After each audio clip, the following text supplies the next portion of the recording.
Jadi kadang-kadang bukan soal kaya atau miskinnya, bagaimana engkau menerima apa yang Allah berikan dalam posisi apapun. Ketika kau jadi miskin tapi kau sabar, kau mulia, Allah angkat. Ketika kau kaya tapi kau bersyukur, kau mulia, diangkat oleh Allah Subhanahu wa taala. Kamu miskin tapi hati kamu terus, mata kamu tuh terus tertuju kepada hartanya orang kaya, sehingga seolah-olah kamu gak terima apa yang Allah berikan. Tapi ada orang kaya tapi dia bersyukur sama Allah taala dengan apa yang diberikan oleh Allah. Yang kaya lebih afdal daripada yang miskin. Bukan soal miskin kayanya, tapi bagaimana dia mensyukuri apa yang diberikan oleh Allah Subhanahu wa taala.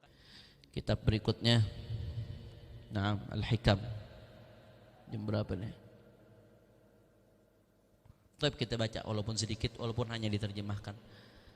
Qala radhiyallahu anhu, ad-dunya al-mahmudah hiya allati yasulu biha ila fi'li khairin aw yanju biha min fi'li syarr. Wad-dunya al-mubahatu hiya allati la yaqa'u bisababiha fi tarki ma'murin wala rukubi mahdhurin. Wad-dunya al-madhmumatu 'ala lisanil kitab was sunnah hiya allati yaqa'u bisababiha fi tarki ta'atin aw fi'li ma'siyatin. Kata Al-Imam Al-Haddad dalam hikmahnya yang ke-10, dunia enggak semuanya jelek. Dunia enggak semuanya jelek. Dunia itu ada 3 macam. Ada ad-dunya al-mahmudah. Ada dunia yang terpuji. Bagaimana dunia yang terpuji? Allati yasilu biha ila fi'li khairin aw yanju biha min fi'li syarrin. Dunia yang gara-gara sebab dunia tersebut dia sampai kepada perbuatan baik dan selamat dari perbuatan buruk. Duitnya banyak tapi sering nyumbang buat masjid, bagus atau tidak? Walaupun dunia, tapi dunia yang terpuji. Duit banyak tapi sering bantu pesantren, bangun pesantren di mana-mana, bagus atau tidak? Bagus. Itu namanya dunia yang terpuji. Duit banyak tapi gara-gara duitnya yang banyak itu akhirnya dia malah jadi nggak korupsi. Misalkan dia pejabat, saya pejabat, saya mau khidmah sama masyarakat, duit saya udah banyak, mau ngapain saya korupsi lagi? Buat apaan? Duit nggak dibawa mati. Dengan duit yang dia punya itu dia jadi udah nggak ngambil hak orang lain lagi. Dengan duit yang dia punya itu dia nggak korupsi. Berarti dunia yang seperti itu bagus atau tidak? Dunia yang menyebabkan seseorang selamat dari keburukan itu dunia mahmudah. Dunia yang terpuji, walaupun dia dunia tapi dia terpuji. Makanya kata Nabi SAW, ni'mal malus salih lil mar'is salih atau lil rajulis salih. Kata Nabi SAW, sebaik-baiknya harta yang ada di tangannya orang soleh. Harta yang baik ada di tangan orang yang baik. Orang kalau soleh walaupun dia megang dunia tapi jadinya baik. Abu Yazid Muhammad bin Ali al-Maliki al-Hasani alaihi rahmatullah, orang alim, allamah, syekh syuyukh, Abu Yazid Muhammad, Mekah, alim, allamah, tapi tajirnya luar biasa. Kalau bahasa anak sekarang tajir melintir. Tajirnya luar biasa. Itu saking tajirnya beliau, itu santri yang mondok di tempat beliau nggak ada yang bayar, bahkan santrinya yang dibayar. Bahkan orang tuanya yang di rumahnya masing-masing yang di Indonesia, orang-orang tuanya itu dikasih duit bulanan sama Abu Yazid Muhammad.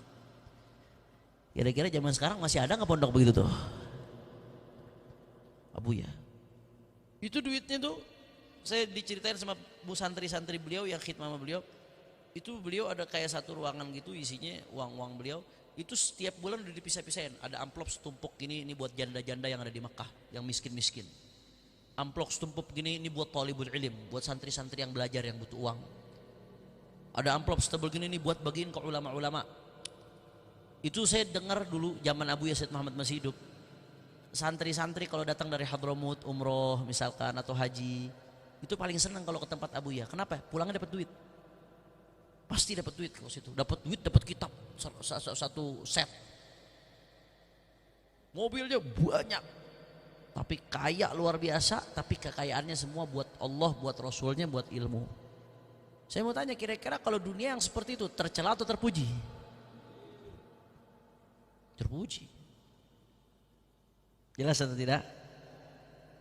La ilaha illallah. Mudah-mudahan kita termasuk orang yang Allah jadikan dunia di tangan kita, bukan di hati kita. Amin ya rabbal. Karena kita takut nggak kuat kalau diuji dengan kefakiran, nggak kuat takutnya. Kadal faqru an yakuna kufran. Kadang-kadang kefakiran itu menyebabkan kekufuran. Na'udzubillah min dzalik. Kita mudah-mudahan belum tentu kita kuat jadi orang miskin yang sabar. Kita berharap Allah jadikan orang kaya yang bersyukur. Amin ya rabbal alamin. Paling nikmat itu orang kaya bersyukur. Mana yang lebih afdol, Beb? Orang kaya atau orang miskin? Tergantung. Kalau posisinya sama-sama, yang miskinnya sabar, nggak ngeluh dengan kemiskinannya dan nggak menghinakan diri dengan kemiskinannya, yang kayanya syukur. Maka dalam keadaan dua-duanya bagus seperti ini, yang miskin sabar lebih afdol.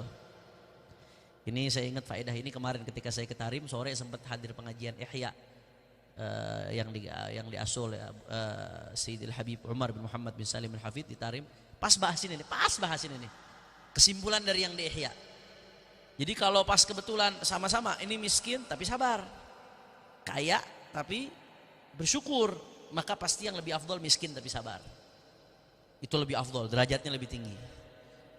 Tapi kalau ada orang kaya bersyukur, miskin nggak sabar, maka orang kaya bersyukur lebih afdol daripada miskin tidak sabar. Jadi kadang-kadang bukan soal kaya atau miskinnya, bagaimana engkau menerima apa yang Allah berikan dalam posisi apapun. Ketika kau jadi miskin tapi kau sabar, kau mulia, Allah angkat. Ketika kau kaya tapi kau bersyukur, kau mulia, diangkat oleh Allah Subhanahu wa taala. Kamu miskin tapi hati kamu terus, mata kamu tuh terus tertuju kepada hartanya orang kaya, sehingga seolah-olah kamu gak terima apa yang Allah berikan. Tapi ada orang kaya tapi dia bersyukur sama Allah taala dengan apa yang diberikan oleh Allah. Yang kaya lebih afdal daripada miskin. Bukan soal miskin kayanya, tapi bagaimana dia mensyukuri apa yang diberikan oleh Allah Subhanahu wa taala. Maka dunia mahmudah, ada kalanya dunia terpuji. Kapan dunia terpuji? Kalau digunakan untuk kebaikan, digunakan untuk menghindari keburukan. Alhamdulillah. Wa dunyal mubahah. Yang kedua, dunia yang mubah, boleh. Ya, silahkan aja dimiliki. Yang seperti apa? Allati la yaga' bisababiha fi tarki ma'murin wala rukubi mahdhurin. Yang dengan sebab dunia tersebut yang mubah, yang boleh-boleh saja, dia tidak menjadi penyebab melakukan kebaikan, tapi tidak menjadi penyebab melakukan keburukan juga. Ya udah, pokoknya punya harta aja buat sehari-hari makan, buat sehari-hari kebutuhan sehari-hari, tapi ya biasa-biasa aja, nggak dipakai buat ketaatan, tapi nggak dipakai buat maksiat. Yang begitu biasa-biasa aja tuh. Mubah, boleh. Dia nggak tercela tapi boleh mubah. Cuman kata ulama, kalau yang mubah seperti ini kalau diniatkan yang baik, ya dia buat makan sehari-hari, tapi diniatkan saya makan sehari-hari ini punya uang supaya saya nggak minta, supaya nggak nyari yang haram, supaya saya bisa nafkahin anak istri. Dia mubah, tapi kalau diniatkan yang baik bisa berubah jadi pahala. Yang ketiga, wad dunyal madhmumah, dunia yang tercela. Ala lisanil kitab was sunnah, berdasarkan Al-Quran dan sunnah. Yang Allah katakan, yang Nabi katakan dalam hadisnya, ad-dunya mal'unatun mal'unun ma fiha. Kata Nabi SAW, dunia mal'unatun, dunia itu terlaknat, kata Nabi SAW. Dunia nih yang kita kejar-kejar, yang kita siang malam sampai berantem gara-gara dunia. Ad-dunya mal'unatun, kata Nabi, dunia itu terlaknat. Yang bagaimana dunia terlaknat? Hiya allati yaqa' bisababiha fi tarki ta'atin aw fi'li ma'siyatin, kata Imam Haddad.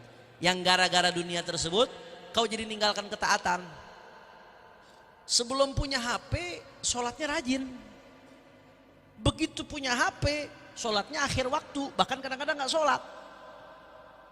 Berarti itu HP-nya dia termasuk dunia yang tercela. Walaupun HP-nya tilulit, walaupun HP-nya Nexian, HP-nya yang biasa-biasa. Ini punya HP, bagus HP-nya, Samsung Z Fold 5. Wah, yang bisa dilipat-lipat. Tapi dipakai buat nyambung silaturahmi, dipakai buat menyebarkan kebaikan, dakwah. Berarti terpuji atau tidak? Walaupun mahal. Yang itu walaupun sederhana kelihatannya miskin, tapi gara-gara yang sederhana aja udah ninggalin sholat. Gara-gara HP yang sederhana itu yang murah, dipanggil orang tua kagak nengok. Banyak kayak yang begitu. Banyak kayak yang begitu. Itu berarti HP yang dia punya itu termasuk dunia madhmumah, dunia yang terlaknat. Pokoknya itu gampang dah. Ente tinggal ukur di kehidupan ente ini. Imam Haddad nih, subhanallah, Imam Haddad nih kalau ngasih patok, ente tinggal terapkan doang di kehidupan ente. Jadi yang ama kita ini dunia yang masuk kategori yang mana? Ada 3. Yang pertama yang terpuji, yang kedua yang mubah, yang boleh, yang ketiga yang tercela. Yang terpuji kalau dunia bisa kita manfaatin buat yang baik, buat ngindarin yang buruk. Yang biasa-biasa saja yang boleh, ya kalau dunia nggak menyebabkan kita melakukan baik, nggak menyebabkan kita meninggalkan melakukan buruk. Yang tercela dunia yang menyebabkan kita melakukan keburukan, ninggalin perintah Allah, melakukan larangan Allah. Itu dunia yang tercela, yang madzmum, yang hisabnya bakal berat nanti di hadapan Allah Subhanahu wa taala. Na'udzubillah min. Dulu waktu nggak punya motor, nggak pacaran. Begitu punya motor, waduh, boncengan. Malam-malam ke pasar malam sama pacarnya. Berarti motornya termasuk dunia yang mana? Dunia yang mana? Tercela. Dulu waktu nggak punya duit nggak sombong, begitu punya duit ngeremehin orang, nginjak-nginjak orang. Berarti duitnya dia termasuk dunia yang mana? Tercela. Dulu waktu punya duit dia nggak bisa bantu orang, begitu punya duit sekarang bantu orang di mana-mana, kebayaannya di mana-mana. Berarti dunia yang dia punya masuk dunia yang mana? Terpuji. Jadi kita jangan cuma bicara dunia, hubud dunia, dunia yang mana dulu yang ente maksud. Semua orang juga pasti nggak lepas dari dunia. Tapi bagaimana caranya kita, dunia yang sama kita dunia yang terpuji, bukan dunia yang tercela. Mudah-mudahan insya Allah dunia Allah jadiin di tangan kita, bukan di hati kita. Mudah-mudahan Allah Subhanahu wa taala penuhi rezeki kita dengan rezeki yang halal, yang thayyib, yang mubarak. Mudah-mudahan dunia yang ada sama kita semuanya jadi dunia yang terpuji. Ala hadhihi niyya wa likulli niyya salihah bi sirril Fatihah.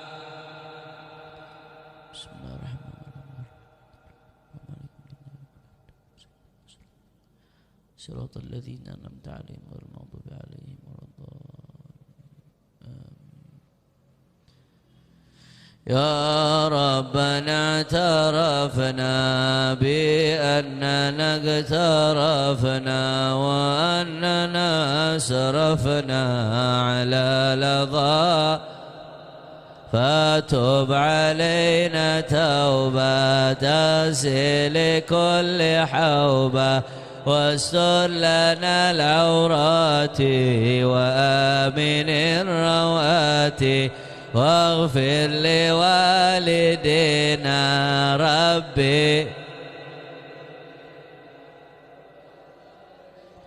إخواني وسائر الخلان وكل ذي محبة أو جيرة أو صحبة والمسلمين أجمع آمين ربي أسمع فضلا وجودا منا لا باكتساب منا بالمصطفى الرسول نحظى بكل سول صلى وسلم ربي عليه عد الحب وآله وصحبه عداد طش صحبي والحمد لله في البدء سبحانك اللهم وبحمدك أشهد أن لا إله إلا أنت أستغفرك. السلام عليكم ورحمة الله وبركاته.